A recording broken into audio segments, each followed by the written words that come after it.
These aren't your average police cars. They're the newest additions to Dubai Police Force fleet and include a Ferrari, Lamborghini, Bentley and a Mercedes. It seems not even the authorities can escape the love of fast cars here. But the combination of supercars and fast roads in the Gulf has its consequences. You can't go more than a few days without reading another headline about yet another accident. On average, about 1.3 million people die on the world's roads every year at a cost of around $500 billion. Now, it's hard to come across accurate statistics for this part of the world, but on average, road traffic accidents can cost an economy as much as 3% of a country's GDP. In countries like the UK, the rate of fatal road traffic accidents is fewer than 4 in every 100,000 people. Compare that with Oman, which has some of the most dangerous roads in the region. It has nearly 10 times as many deaths. Saudi is still very high at nearly 25 deaths for every 100,000 people. The UAE, by regional standards, is pretty low, but still 4 times that of the most developed countries. Abu Dhabi has seen a big drop in accidents in recent years. Speed cameras are being installed and road calming schemes introduced. Majed is the man in charge of making the roads here safer.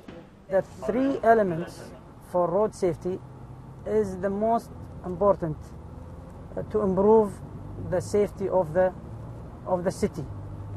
It's engineering, education and enforcement. Each and every element is playing a big role. From engineering side, upgrading or updating the standards of the roads to ensure that the drivers will not be allowed to speed more than the speed limit of the road. But while huge sums of money are being poured into engineering, it's the education and enforcement that are playing catch-up. Road traffic accidents are the leading cause of death for young people here, especially young men. And it's also the group of people who are the most active in the workforce. So in a region that has a youthful population, that's an added incentive to keep the rate down.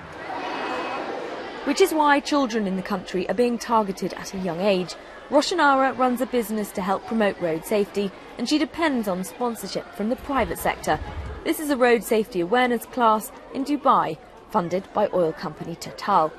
The driving styles are quite different, and so we tend to see a lot of people not respecting road rules. We have this campaign going in schools, and we've educated 15,000 children so far. And we know for a fact that these little kids go back home and tell their parents, we've got to be seated at the back, we've got to wear a seat belt, don't use a mobile phone while driving. So so far it's been a big success. But that still leaves enforcement. And while children are advising their parents to put down their phone and slow down, the problem persists. So what's the answer? One needs to look at this closely to see really where the investment needs to go. There are very good roads in the Gulf. They're engineering them to a high standard. There's a very high quality of the vehicle fleet because they're new vehicles and they meet global standards for safety. The behaviours are something you have to look at, the speed, the wearing of safety belts, the use of child restraints. There's areas like that that you need to be looking at, seeing whether maybe more needs to be done. And my feeling is it's essentially, in most countries, it's a deep institutional issue. You have to look at, well, who's responsible for this? Who's accountable for the performance? How are they going about managing the whole array of road safety initiatives that you have to bring in across sectors to achieve the levels of safety that the best countries in the world are achieving? Whether it's spending on a supercar or a go-kart for the kids, the money's not a problem here in the Gulf. But unless driving habits are changed and authorities step up to the challenge of making roads safer, this region will remain firmly in second gear when it comes to cutting down both the human and economic costs of road accidents.